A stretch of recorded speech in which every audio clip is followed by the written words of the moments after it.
नमस्कार दोस्तों, मेरा नाम है एडवोकेट सुमेर जैन। आज हम जिस टॉपिक के बारे में बात करेंगे वो है कि हम किस तरह से उधार पे दिए हुए पैसों को रिकवर कर सकते हैं। मेरे बहुत से दोस्त ऐसे हैं, बहुत से जानकार लोग हैं जो व्यापार करते हैं, बिज़नेस करते हैं। अब उस बिज़नेस के दौरान क्या होता है कि बहुत बार हम लोग माल जो देते हैं, जो भी रॉ मटेरियल हो या कुछ भी, किसी भी तरह का कोई भी माल हो, हम जब भी किसी को बेचते हैं वो उधार पे बेच दिया करते हैं। तो उस केस में कई बार क्या होता है कि जिसको हमने उधार पे माल दिया है, उसकी या तो नीयत ख़राब हो गई या किसी कारण से वो पैसे दे नहीं पा रहा, लेकिन आपका उसमें नुकसान हो जाता है। तो इस वीडियो में हम ये बात करेंगे कि किस तरह से हम उस पैसे को रिकवर कर सकते हैं, किस तरह से हम उस पैसे को वापस ले सकते हैं, या हमारे कानून में इस तरह के क्या प्रावधान हैं कि हमें जल्दी से जल्दी वो पैसे मिल जाएं।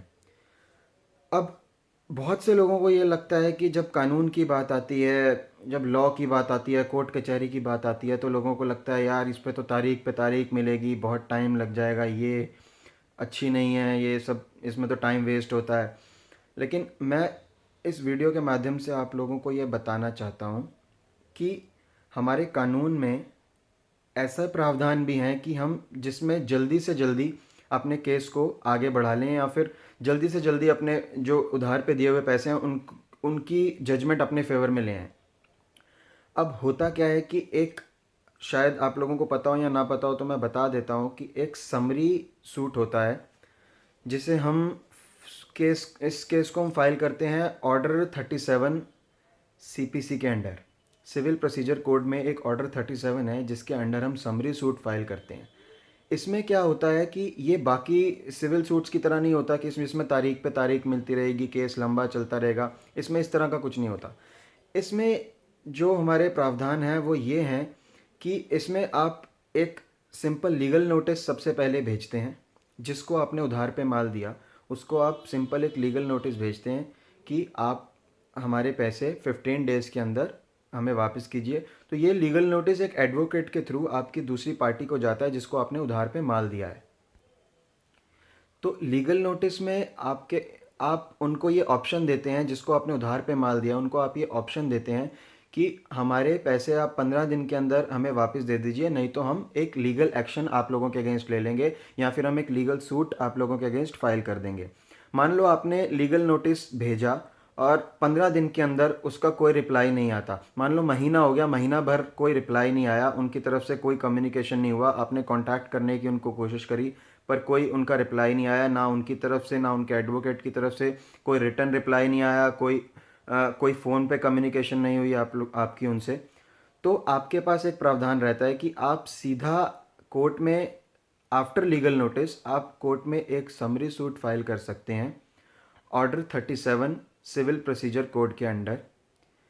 इसमें क्या होता है, जब आप वो सूट फाइल करते हैं तो कोर्ट आपको एक तारीख दे देती है कि इस तारीख पे हम उनको बुलाएंगे जिनको आपने उधार पे माल दिया है। उस तारीख पे वो उनको आना ही होता है। मान लो कि उनको एक तारीख दी गई और उस समय वो हिंदुस्तान के किसी भी कोने में बैठे हुए हैं, तो उनको उस तारीख पे उस कोर्ट में पेश होना ही पड़ेगा। और अगर वो चाहते हैं कि खुद को वो डिफेंड कर सकें तो उनको लीव टू डिफेंड फाइल करना ही पड़ेगा। विद इन एक प्रिस्क्राइब्ड पीरियड के अंदर उनको लीव टू डिफेंड फाइल करना होगा। कि मान लो कोर्ट उन्हें कहती है कि 10 दिन के अंदर आपको लीव टू डिफेंड फाइल करना होगा अगर आप इस केस में अपना डिफेंड करना चाहते हैं। तो इन केस कोर्ट के नोटिस जाने के बाद भी अगर वो कोर्ट में पेश नहीं होते, या उनकी तरफ से कोई उनका एडवोकेट पेश नहीं होता, या उनकी तरफ से कोई भी कम्युनिकेशन नहीं कोर्ट को जाता, तो कोर्ट उस केस में आपके फेवर में जजमेंट पास कर देती है, जो कि बहुत ही शॉर्ट पीरियड में ये सारी चीज़ें कंप्लीट हो जाती हैं। क्योंकि इस सूट का नाम ही है समरी सूट, तो इसके नाम के अंदर ही शॉर्ट वो है कि ये समराइज्ड फॉर्म का सूट होता है। ये समराइज्ड फॉर्म का सूट है, इसमें सारी चीज़ें बहुत ही शॉर्ट पीरियड में कंप्लीट हो जाती हैं। बहुत ही सिंपल सा प्रोसीजर है। फर्स्ट लीगल नोटिस आपने भेज दिया, आपने उनको एक टाइम दिया कि हमारे को इतने दिन के अंदर कांटेक्ट कीजिए, अदरवाइज हमारे मतलब आप या तो हमें कांटेक्ट कीजिए या पैसे दीजिए या कोई पर्टिकुलर रीज़न दीजिए। अगर फिर भी कोई उनकी तरफ से कम्युनिकेशन नहीं होता तो आपके पास राइट है एक समरी सूट फाइल करने का। समरी सूट फाइल करने के बाद कोई भी प्रॉब्लम नहीं है। समरी सूट फाइल करने के बाद कोर्ट आपको एक डेट दे देती है कि इस डेट पे हमने आपकी सामने वाली पार्टी यानी जिसको आपने माल दिया है उनको हमने बुलाया है। उस वो पार्टी भी अगर नहीं आ पाती है उस पर्टिकुलर डेट पे, तो कोर्ट अपनी आपकी ही फेवर में जजमेंट पास कर देती है। अब बहुत से केसेस में क्या होता है कि लोग कहते हैं जी हमने तो लीगल नोटिस भेजा, लेकिन लीगल नोटिस जो हमने भेजा या कोर्ट ने भी जो नोटिस भेजा, उस प्रॉपर्टी पे वो बंदा है ही नहीं, वो वहाँ से भाग चुका है। अब मान लो आपको ये पता है कि उसकी पर्टिकुलर प्रॉपर्टी भी है उसके नाम है, या उस वो बिलोंग करता है किसी प्रॉपर्टी को, या कोई दुकान है उसकी, कोई फैक्ट्री है उसकी, कोई उसका घर है, या कोई भी प्रॉपर्टी उसके पास है। तो कोर्ट के इसी सूट में आगे ये भी प्रावधान है कि उसकी प्रॉपर्टी को अटैच करके भी आपका पैसे को रिकवर किया जा सकता है। तो इसमें कोई भी घबराने की बात नहीं है। लेकिन एक चीज़ मैं कहना चाहूँगा कि आप अगर माल किसी को देते हैं, उधार पे देते हैं, और आपने माल दे दिया, और मान लो आपने एक बिल बना के माल दे दिया, तो होता क्या है कि बहुत से केसेस में क्या होता है कि पहला ऑर्डर सामने वाली पार्टी ने आपको दिया, आपने उनको माल बना के दे दिया। अब वो माल था उधार पे, तो वो कुछ पेमेंट कर देंगे और आपको सेकंड ऑर्डर दे देंगे। आप सेकंड ऑर्डर दे देंगे, फिर वो कुछ पेमेंट कर देंगे, आप फिर थर्ड ऑर्डर दे देंगे। अब आफ्टर थर्ड ऑर्डर मान लो ये होता है कि वो पेमेंट ही नहीं करते, अब आपके कुछ पैसे ब्लॉक हो गए। तो इस केस में ये सूट काम करता है। आपको सिर्फ लीगल नोटिस एंड देन ये सूट। ये अब मैं ये भी बता देता हूँ कि ये सिर्फ बिजनेसमैन या फिर उधार पे माल देने के लिए ये सूट काम नहीं करता। इस सूट को आप लोन एग्रीमेंट्स में भी यूज़ कर सकते हैं। मान लो आप किसी को लोन देते हैं, एक एग्रीमेंट करते हैं, तो ये चीज़ आप उसमें भी यूज़ कर सकते हैं। मान लो आपने किसी को पैसे दिए प्रॉमिसरी नोट साइन करके, तो वो भी इसमें भी ये प्रावधान है। इस समरी सूट के थ्रू आप वहाँ से भी पैसे रिकवर कर सकते हैं। तो ये सिर्फ बिजनेसमैन के लिए नहीं, किसी भी तरह का आपने किसी को उधार दिया है जिसका आपके पास एक लीगल प्रूफ है, तो उसमें भी ये सूट फाइल किया जा सकता है।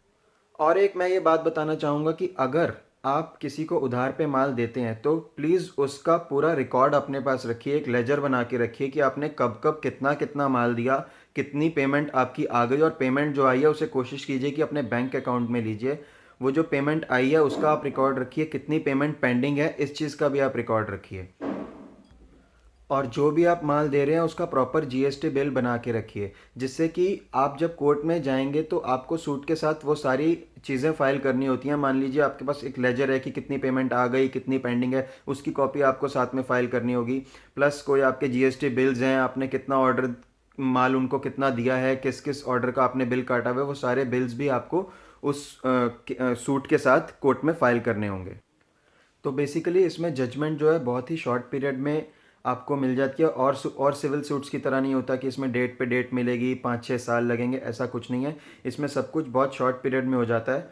तो आप उधार पे काम कर सकते हैं, इट्स लीगल, बट उसे लीगल तरीके से कीजिए।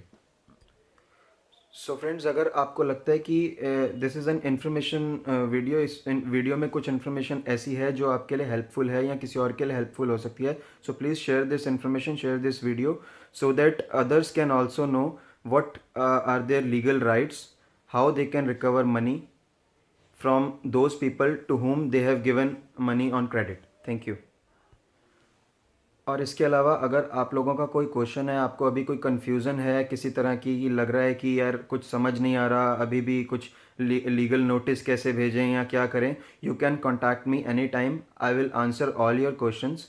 प्लस आपको एक और बात मैं बता देता हूँ कि अगर आप लीगल नोटिस ड्राफ्ट करवा रहे हैं किसी से भी, प्लीज़ उन्हें ये कहिएगा, उन एडवोकेट को ये कहिएगा, वैसे उन्हें पता ही होगा कि उसमें आप अपने जो पैसा लेना है उसके साथ में जितनी देर का इंटरेस्ट, जो पैसा नहीं मिला है जितने देर, उसका इंटरेस्ट प्लस साथ में कंपनसेशन, और जो भी लीगल आपके एक्सपेंसेस हुए हैं, जो भी लीगल खर्चे हुए हैं, उसको भी आप उनसे क्लेम कर सकते हैं। इसके अलावा कोई और क्वेश्चन हो तो you can contact me any time. Thank you very much.